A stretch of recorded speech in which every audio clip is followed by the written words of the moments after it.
A kosher distillery, a kosher brewery, a kosher pizzeria, a kosher bakery, all wrapped up in one. Oh, yeah, that's exactly what we're going to be discussing on this 121st episode of The Jewish Drinking Show, bringing L'chaim to life.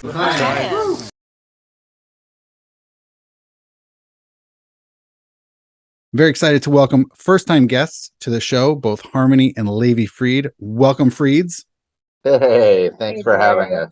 Absolutely, my pleasure. This is, I'm very excited about these guests, not just because of their bios, but because I know them from having lived in Long Beach for a number of years, including the launch of what we're going to be talking about today, Long Beach Beer Lab, their brainchild, their beer baby, I don't know, or bread baby, depending upon who you ask, right? Same thing. Yes. It's all one big amalgam Of grains, right? Of grain magic. For those less familiar with Harmony, she is owner and founder of Long Beach Bread Lab. She's a classically trained French pastry chef who has worked in and managed some of the finest kitchens in the world. She has a deep understanding of doughs and natural fermentation. I didn't know I was going to read it. All right, I can cut it out. I can go. I can summarize. All right. Her training at the Ritz-Carlton and indispensable experience working in Italy and the Mediterranean allows her to maintain high quality with a cultural and creative edge in a high-volume environment. As a baker, brewer, and distiller, she is fascinated by all grain and yeast fermentation. These fermentations have brought her to be the owner of Long Beach Bread Lab and Long Beach Spirits Lab. So this is something new since I departed Long Beach. The whole spirits, which totally I'm going to be asking you about, heads up about that. And the co-owner of Long Beach Beer Lab, which she runs with her husband, who's seated right next to her. Harmony obtained her certification of certified bread baker from the Bread Bakers Guild of America in January 2020. She serves on the board of directors of the Bread Bakers Guild of America, as well as Long Beach Fresh, an NGO that promotes and educates the Long Beach area and urban and local farming. She's the author of the book Yeast Fermentation Handbook. And yes, and Dr. Levi Fried has lots of training. As you are a rabbi, right? He's a rabbi. Okay, he's an ordained rabbi. He's an MD. Right, he has an MD from the Technion and a PhD from Emory. What was your PhD in? Organic chemistry. Okay, so that connects with everything. And of course, with Harmony's love of yeast. And I happen to know this is not something you sent me, but years ago you shared with me you had what you believe to be the largest yeast culture library in the entire Middle East. Is that correct? Yeah. You had like 72 strains of yeast. Yeah, brewer's yeast. Yeah. Brewer's yeast specifically. So definitely once upon a time you lived in Modin in Israel, which is where I physically met you geographically. Mm-hmm. So we what was that 2013, 2014 we met? 14. Yes, we met back in when you were still in Modin, and then you landed. Yes, you landed in Long Beach, which is, of course, where your family's from, but also where I was living for the better part of the decade. And we got to cross paths. And I also got to see the grand opening featuring the mayor of Long Beach himself, cutting the ribbon of Long Beach. What was that, 2017, 2016? 2017. 2017. Okay. So back when I knew it, it was bread and beer, of course, salads and pizzas and all these delicious things. So I'm really excited since I left Long Beach over 4 years ago about this new development of spirits that you've got distilling. So there's a lot to ask about. Well, actually, when did the distilling start? So we had always planned to do something with a distillery because when we originally went to apply for our zoning permit when we're building here in Long Beach, we saw that you could have the zoning was the same for a brewery, a bakery, and a distillery. So so that we kind of looked at each other and said, oh, we should do all three. Here's a few of our favorite things. Yeah.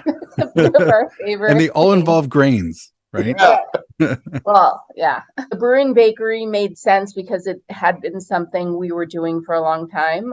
Spirits is something we enjoyed consuming, but not necessarily making. Mm-hmm. Or just wasn't educated in making it. Did you ever distill before? I was distilling in organic chemistry, but we weren't distilling spirit. Right. Mm-hmm. And that's a whole different, I feel like that's the art of distilling. Wow. Right. Well, the blending to me is the art of distilling. Yeah. We opened the beer in the bread lab and we were trugging along and trying to figure out how we could put distillation into our program.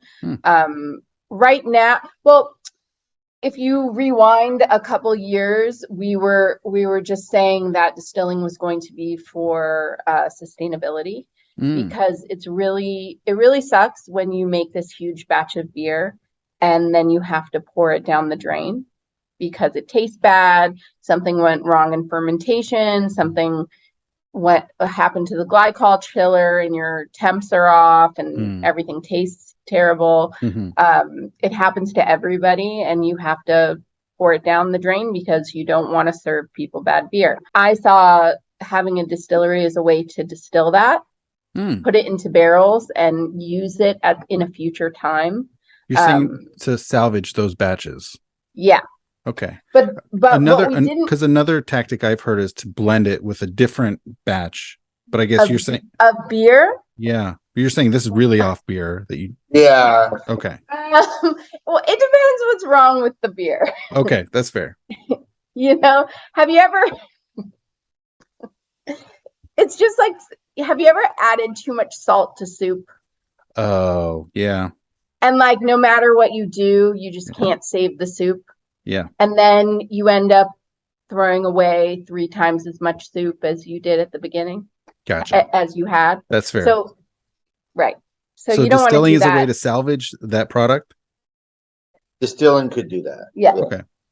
Oh, very Yeah. So what we didn't realize about distilling is that you can, if you make things like alcoholic slushies, then you can make $1 million. There's a whole like classically when distilleries open, they'll start off with their young unaged spirit, gins, vodkas, and then move into whiskey over time. But you need years. For us, it's both. One is there's a sustainability aspect in which we started with, but on the flip side, we saw this huge burgeoning market of hard seltzers and RTD cocktails. Yeah. We already have all the infrastructure in place to produce all those things. Have you been making those? The We're already RTD making that. Yeah. Oh, you are? Oh, wow. Yeah, Okay. we made a gin and tonic that has only 3 grams of sugar. That For is serving, yeah. Wow. out of this world. Wow. Very botanical forward, Mm-hmm. in a can, which is just so cool. Like just to be able to like take it camping, take it to the beach, go to the pool, instead of let's break out the entire mixology kit and get who's got time for that? Right. Wow. And when everybody else was playing with hard seltzers and we were tasting everybody's hard seltzers and we also did a couple of them. Me personally, I don't know, you can also speak to this, but I never liked that fermentation quality in the hard seltzer. It just it wasn't enjoyable for me. So instead to add a neutral spirit, you just get a better tasting product. So we started doing that as well. Very neat. Yeah. And I would say that our products are superior than what's on the market and readily available. They're definitely more crafty than Cutwater in the RTD department, and definitely a lot more natural and craft driven than like a Truly or a White Claw would be in the hard seltzers. So kind of straddling that line, kind of how craft breweries and artisan bakeries have done, of just taking a product that people are familiar with and then elevating it. That's really neat. Is how wide is your distribution? Is it just California? It's literally for now. It's literally Ventura to San Diego County. So like not just including SoCal. Ventura and San Diego. It's LA and Orange County. Okay. That's really what it is right now. And the more we grow, just the more like insular that radius becomes, because people want Long Beach brand in Long Beach. And so Long Beach is waking up to like the availabilities of that. Right. Just now. We've had a couple of our SKUs go to the East Coast or go to Europe in the past, but it's not something that we have been doing on a regular basis. With our brew system that we acquired during the pandemic, it's something that we can actually handle now, whereas we couldn't before. So you boosted your capacity during the pandemic. Yeah. So, so I don't know if you remember when you visited us last, probably 2019. we were brewing out of like plastic IBC totes. Mm-hmm. It was in a very small space, probably less than 1,000 square feet of brewing area. So you expanded? Oh yeah. Yeah. We are our brewing space is now 7,000 square feet. There was a furniture store next door to us, and we took the whole next door space and then put in a canning line, put in how many tanks are over there? 17. Yeah. Wow, nice. 17 fermenters. We boosted our capacity about 350%. Wow. And a 15-barrel alpha brew house. Yeah, so nice. we're cranking on it. That's exciting. And Cody's brewing with us, if you remember Cody. Of course. Still brewing with us. That's amazing, because he was working there back in 2018. Yeah, that's right. So, like, we were discussing with Cody the other day how when he wasn't getting the extraction he needed, he would just have to fill up plastic buckets of water and keep pouring them into the IBC tote. And now he can just press a button. That's night and day. That's really incredible. Yeah, it's really nice. It's the amount of like equipment that we were able to like find on a secondary market during the pandemic or like right after the pandemic was just fascinating. And probably a lot of places closed, right? A lot of places closed. We like all of our equipment is new, never used, but secondhand. Right. So our brew system was actually brand new, never used, and a brewery going out of business before they had to even open their doors. Yeah. I mean, it's unfortunate for them, but the best of both worlds for you. Yeah. Pulling out really cool gadgets here and there, which is really nice for us. Yeah. We were able to get temperature controllers, a new glycol chiller, and a lot of infrastructure. Definitely a far cry from what you experienced in 2019. Awesome. So I want to go back. Obviously one of the biggest novelties that makes it Long Beach Beer Lab, of course, it sounds incredibly fascinating for those in Southern California, Long Beach, Orange County, LA areas. Certainly really neat, but nationally it makes it particularly fascinating because there's not, as far as I know, I'm very happy to be corrected for people to email, make comments. I'm more than happy to be corrected, but to have both a bread lab with food, with pizzas, salads, and other baked great stuff, but also to have a brewery. And I wasn't even asking about this distillery yet. Yeah, but there's not too many of them, right? There's another one in California, actually, a brewery and a bakery. It might be up north. No, I know because the Bread Bakers Guild did a story about them. Just not kosher.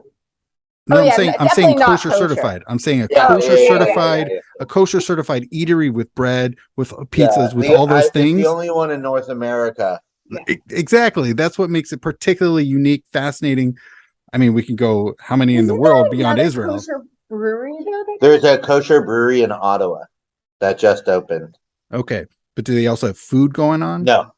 I don't know, but I want to visit them. I'm saying this marriage of bread and beer with another woman brewer. There we go. Yeah. Let's visit. So, I mean, that's what makes it particularly unique and fascinating. And it has the bonus of being really flavorful and good. I mean, it could just survive off of the novelty itself, but I'm saying this because I've actually had your beer products and your bread I mean, the challahs were great and the pizzas were always delicious. So I can say that. I know that it's delicious. Hey there. I hope you're enjoying the episode so far. I want to break in since I know you're listening to an episode about meeting together at a kosher certified drinking establishment. I want to give you a sneak peek into next week's episode. Core components for many classic cocktails aren't under hashgacha, like will never be under hashgacha, and might not be kosher l'achila. Like right? what? Yeah. So green chartreuse. I hope you enjoy that sneak peek into next week's episode of the Lair House that's going to be opening up very soon in Boston. Now back into our episode with Harmony and Levi Fried. We were always kosher. We always used all kosher ingredients. When we first opened our doors, we were actually 100% Challah Israel as well. Wow. And the only reason behind that was because we wanted to eat there and we wanted Levi's parents to be able to eat there. To the point, to a fault, because we would close our kitchen on Shabbat because we didn't trust anyone to be there when we just opened, obviously. And we did not have a certifying agent, so the only way we felt comfortable doing it was to make sure there was no food on Shabbat. I mean, there was food, but there was grab and go food. Yeah, it was already made. It was already made. Right, exactly. And customers were so angry about it. And because there wasn't fresh food Saturdays or Friday nights. And Friday night and Saturday. Those are big sales days. Many very strange reviews about it. People also wrote us off. Really? They wrote us off just for the food aspect. Just not having the food when we people are like, I came for the pizza. Right, because they wanted to try the pizza or they had the pizza during the week and then it wasn't there on the weekend, and it was very upsetting to people. Wow. But we never thought it was worth it for us to get certification because we thought in our mind the only Jew we knew who drank beer was you, Drew. Many listeners know many Jews drink beer. I know, I'm just kidding. You can't support us, so just not in Long Beach. We just didn't know if it was going to be worth it for us, and people who knew us ate there anyway. Well, because they knew you, they trusted you and your kashrut, as well as it's Pas Yisrael, it's Bishul, all that's and they could come into the kitchen anytime they wanted. A lot of them were people who worked at the real estate office next door, and they felt comfortable coming in and taking a peek. So whenever they wanted, so they didn't feel like anything could really go on. I mean, there's problems in every kitchen, certified or not, right? So you do definitely need eyes on the place. And then also, getting a certification, it's notorious for just being very difficult to deal with the rabbi and all that kind of stuff. We really wanted the rabbi in Long Beach to certify us, but he didn't feel comfortable doing it. So we went through a couple different rabbis, and we needed kind of a balance of hashgacha that people would respect, but also one that wasn't going to say you can't play non-Jewish music. Yeah. Wait, hold on. I just want to insert something. So this is for the listeners who don't know where Long Beach is. It's not far from LA. Depending upon the time of day, it could be a 35-minute drive or a 2-hour drive, but correct. It's not out in the middle of nowhere. It's certainly, and LA is the second largest Jewish community in the country. 500,000 people in Long Beach. We do have a Jewish community here, but just the Jewish community could not support a kosher. Why are we in Long Beach? That's a good question. You know what? Can I double click into that? So going back in time where I met you in Modine, you had been thinking, what was it called? Righteous Brew or something in Israel? So you were doing Righteous Brew, and you had this is a good story. So you were not doing brewing stuff.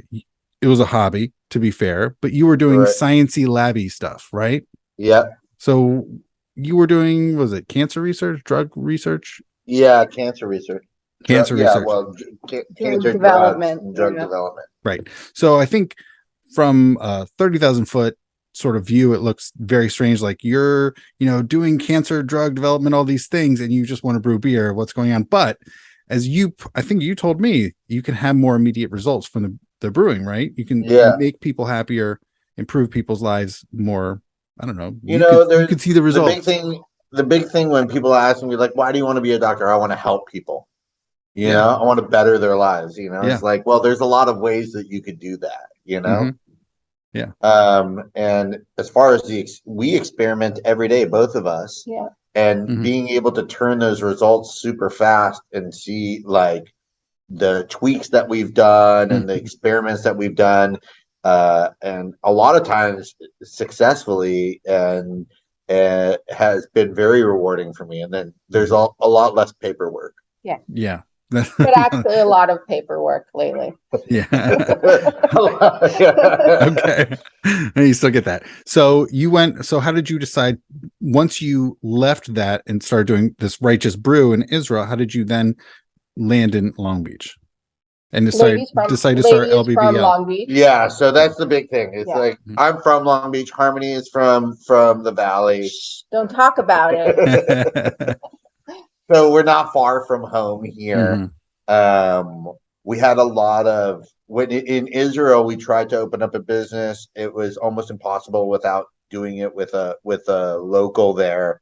And just when I came back to visit in 2015, which is when we went on our little brewery excursion, is when a lot of those things that we were searching for, like a place and a partner, kind of all fell into place back home with people that I grew up with. And it just, we were tired of fighting. We were tired of fighting for our dream years and years and years and getting nowhere, and then all of a sudden turn around and all of it could happen in Long Beach, California. Right, and not just fighting for our dream, but to make any type of parnasa at all was very difficult for both of us in Israel. And both of us are people who like to be productive. So I think that was really hard for us,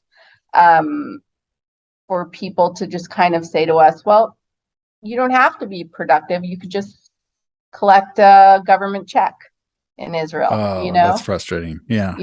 Or like, I don't know. We always love to be judged by the products that we can put forth and by the work that we do. It's more about the work even than the product, and being able to do that has been very fruitful. And it's still. Yeah. You worked for different startups in Israel. I remember you went on so many job interviews. I was working as a lifeguard.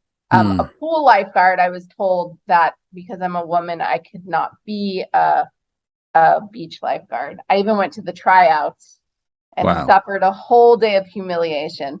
But wow. But that's neither. But on that trip that we came back and we connected, me and you, summer of 2015. Everything kind of just fell in place.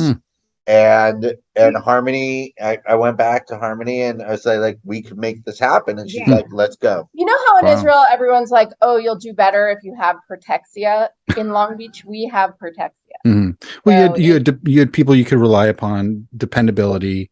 People who would open the door for us and say, yeah, I trust you guys. I know that you guys will bring it. I know that you both are hard workers and that you will stick with something and build something amazing. People who believed in us.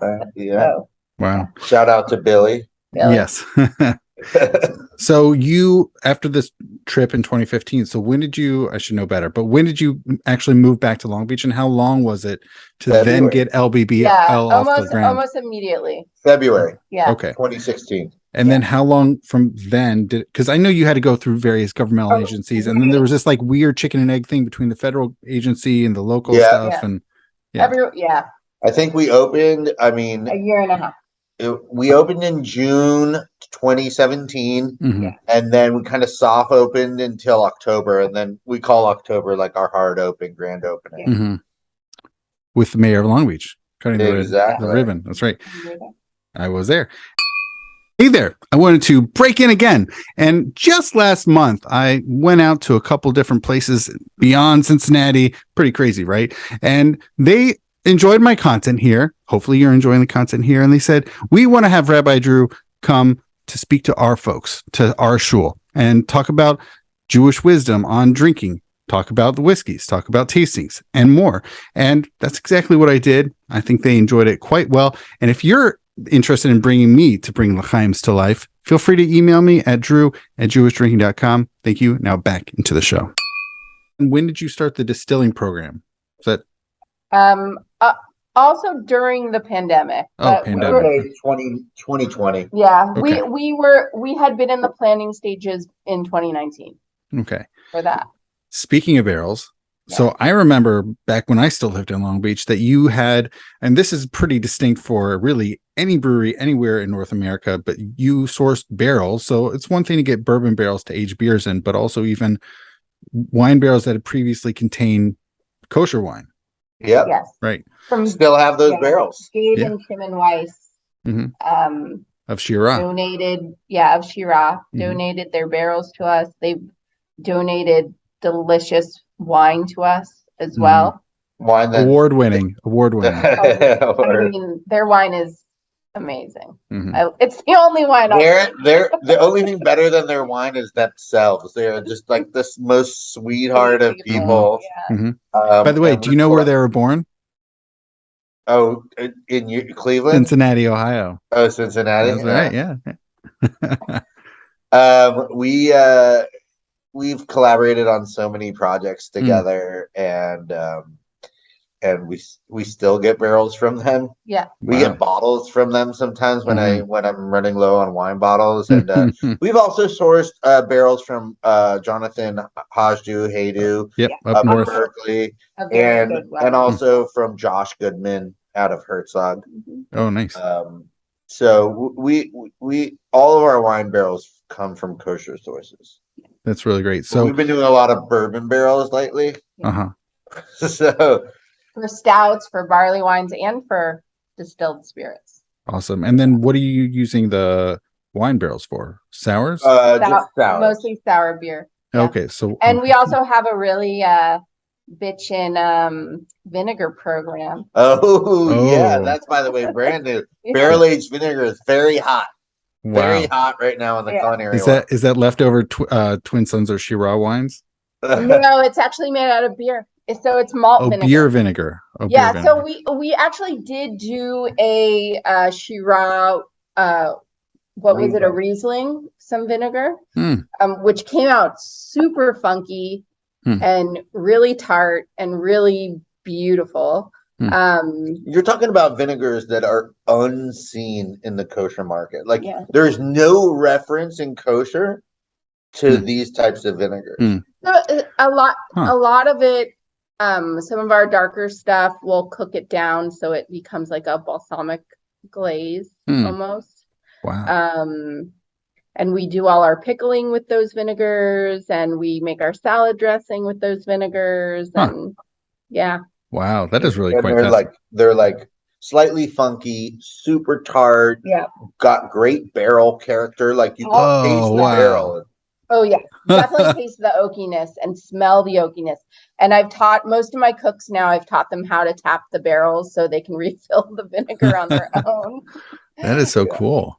And and it's very cool. So now like when we go out to dine in LA and we Mhm. meet some really like in LA right now, there's some great chefs doing great things. We could Mhm. talk to them about these products because we have barrels and barrels and barrels, and they get excited about it because it's really true. Like barrel aged vinegar is not a thing in the kosher market. Mm.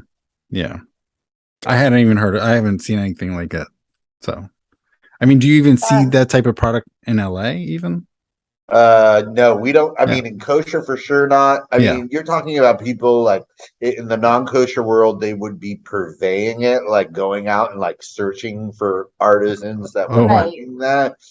Wow. We talked to a really big vinegar like aficionado, a chef named Sean Brock out of the Carolinas, Mhm. who's all about vinegar, and he's been searching for producers who are making barrel aged vinegars, brewers in particular. Huh.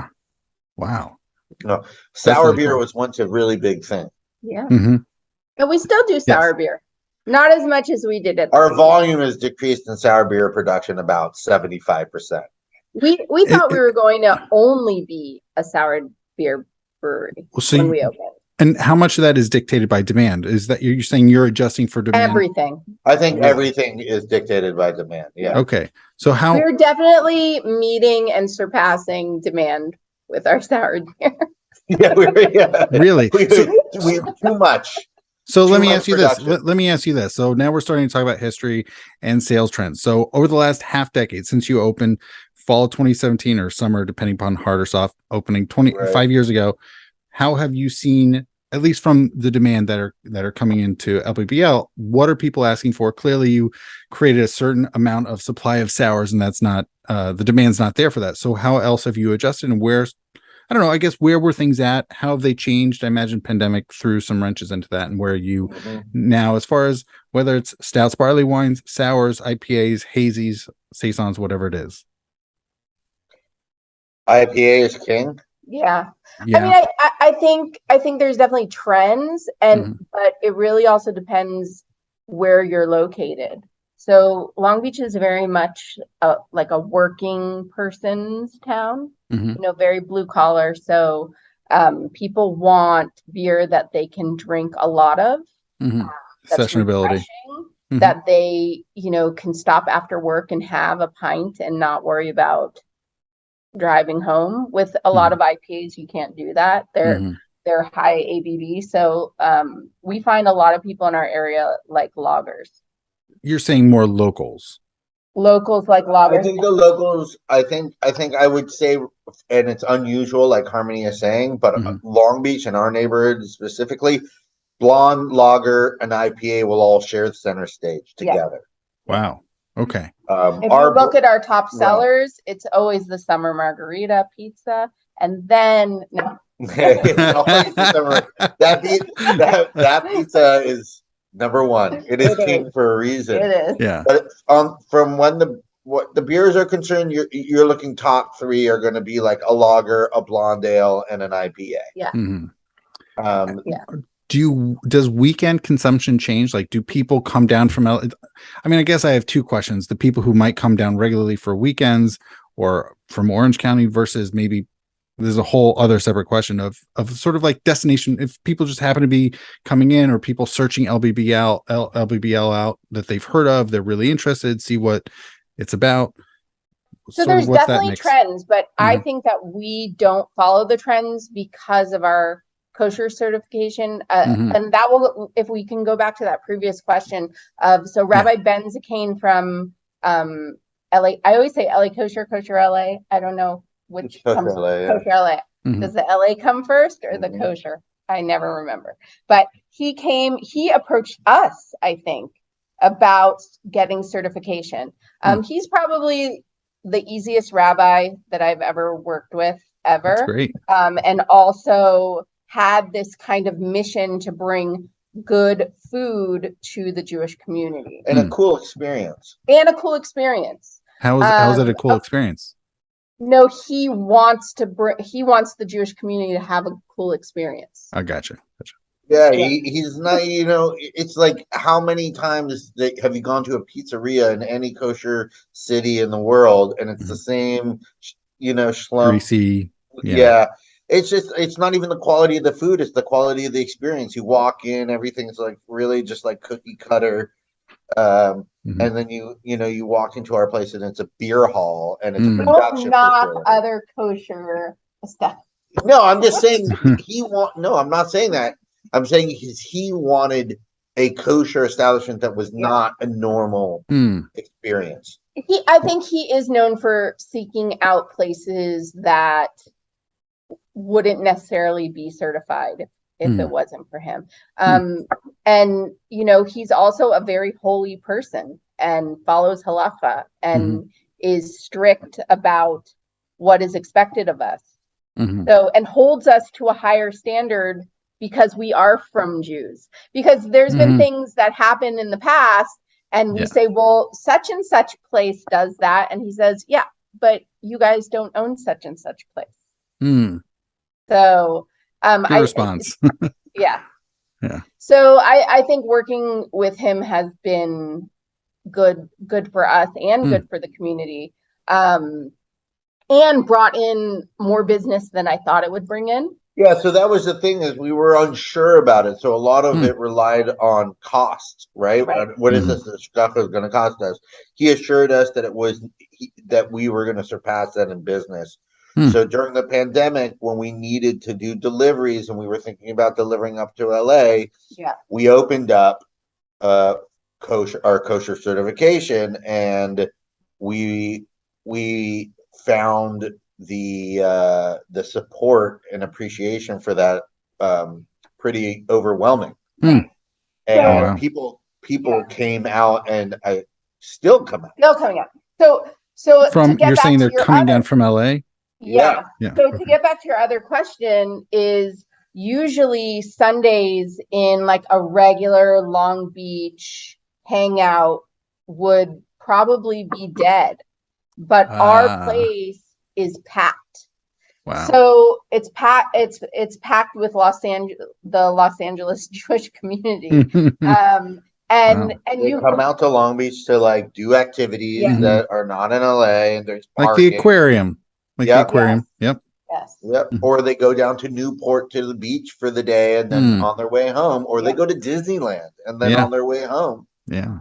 Knott's Berry Farm. And it's been, like Harmony was saying, it's just like we don't follow normal trends because we have this duality. We have more than a duality. I mean, there's food, there's beer. That's a duality, right?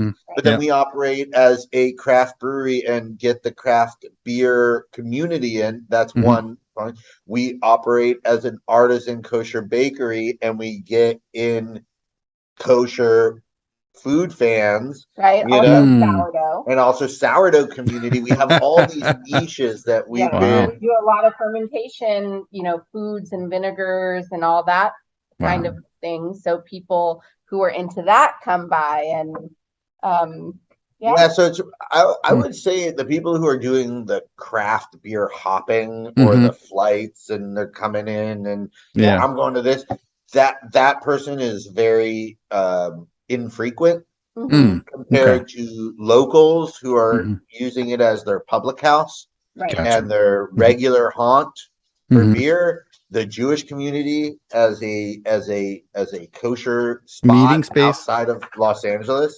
I would say though our biggest customer is the people who live in that immediate neighborhood. Right. Yeah. Wow. And come in every week. That's amazing. Our best customer is the customer who comes in the morning, not too early, comes in, has a coffee, has a pastry, chills on the patio or whatever, chills wherever they can sit. And then 11 o'clock hits, kitchen's open, orders a beer, orders a pizza, eats that, then grabs a 4-pack, grabs a loaf of bread, and walks home. Wow. That's amazing. That is, and that happens often. Yeah. Wow. Yeah. So that to us is like our regular best like case scenario what we aim for, and it really is one of those places that you can have that experience. Wow, it would have been unique enough from what I just said in the Western Hemisphere as far as having both this like kosher eatery and brewery and also distillery, but then you throw in everything else, it's really special, right? And the place itself, and we just added a bunch of pinball machines. We do trivia on Wednesday night. There's always live music at different times of the week. People are throwing their birthdays. We have private event spaces. People are throwing birthdays, anniversaries, holiday parties, business parties. There's very rare spaces in any city to do stuff like that. It's usually like some sort of club, like the Petroleum Club or this club that you have to throw your celebrations. But having a place that has food, has drinks, and has the capacity as well. Yeah. Wow. That is really neat. That's really great. All right. So what's I don't know, what's next? I mean, it sounds like you've expanded, you've got distilling, you got vinegar going on. So are any other plans for expansion, or you're just trying to work with all the new stuff you've got going on? Also, right before the pandemic, I opened up a coffee kiosk at Memorial Hospital, and I'm still running that. And I'm in the process of negotiating a lease for a kiosk near the Port Authority of Long Beach. Oh, really? So that's and we're looking for auxiliary tap rooms as well. Yeah, so with our increased capacity, obviously we're looking at like expanding our distribution footprint. But I think the main thing is finding an auxiliary tasting room to, put our own spin on a place that we could kind of like a citadel. Like, here's our flag, and come and get your beer here. Would it be the like best you can do is direct to consumer? So we're allowed to have 7 auxiliary tap rooms within the state of California under the same license. That's so specific. Okay. Just California law. That's the ABC. That is the law. So we would like to take advantage of that. Now with our increased capacity to put out canned items and distribute items, we are interested in distributing a little farther. Wait, how new is this canning line? Because you've been doing cans for a while, right? Yeah. 2020 or 2021? Oh, pandemic. Yeah. 2021. We've been canning. We hand canned throughout 2020. We bought a canning line in 21. Oh, wow. And now we're upgrading that canning line. Can you show like pictures during the podcast? Levy can show you a picture of this little contraption he built to can things. Yeah, we canned over 100,000 cans by hand. Yeah. Oh my God. Yeah, and then now the new canning line is great, but it still has limitations. Well, Beer to Go you had to do that. Right. Yeah, in 2020, probably a lot of 2020, I suspect. 2020 in California was also like a lot of 2021. Not a lot, but enough of 2021. I wanted to break in really briefly. I'm Rabbi Drew, your host and founder of JewishDrinking.com. Turns out, as of this fall, the IRS has recognized Jewish Drinking as a 501c3 organization. You are always welcome to make donations. If you have any questions how to do so, you can check out the website or even simply email me at drew@jewishdrinking.com. Thank you. Now back into the show. This has been great. But before we go, Harmony and Levy, is there anything you would like to promote? I gotta say that I've really enjoyed your podcasts and all your content. Drew has been very good, and I'm going to give a little compliment here, but you've gotten so much better. That's true. First of all, thank you, and thank you for noticing that. Also, do you know that you were the first person to write anything about us? I did not know that. I believe it. I did not know that. The Righteous Brew article on your blog. Oh, cool. Yeah. Still the oldest post of us when we were still just working out of our house. Sweet. All right. I'll take that. That's really neat. I would like to promote, whatever you're doing. Yeah. Thank you. Would you like to promote it? And now I get to promote you. Yeah, it's good. It's good. It's like a promotion circle. It's right. It's just like forever. It's really awesome. Yeah. Well, thank you. As of right now, we're just Harmony and I are focusing on kind of getting some of the basic stuff for growth down so that we could take our next steps. Yeah. Awesome. Just making sure systems are in place and can be replicated easily. Yeah. I mean, certainly with the expanded capacity, whether it's the canning line with the distilling, the bigger systems for fermentation. I mean, yeah, you're right. It's a lot to get down. Yeah. Definitely. And alternative places, each one's going to have their own kind of isms. Yeah, that's really cool. I mean, where are you looking to? Like LA, north of LA, Orange County? Where are you looking? Well, like Harmony said, she's got a lease going in Long Beach, and there are some places that we have our eyes on in LA and Orange County. Yeah, we're always looking. We're always looking, but we have always been very smart about the leases we sign. We don't sign things that are not favorable because we don't understand why people would want us to sign unfavorable leases. Because if you don't have a tenant who's making money, then you're not going to have a tenant. Yeah. So Well, Drew's So I in guess- real I guess- estate too, so he understands it. Right. Yeah. So I guess one question I have, because you mentioned earlier where your neighborhood and that has a certain clientele of their specific demand. I wonder if there are areas, whether Anaheim, Torrance, elsewhere, that have a certain beer clientele and might be looking for something. So something with more of an IPA bent, one with more barrel age bent, another with we love the sours. I mean, is that you'd say, okay, Yeah.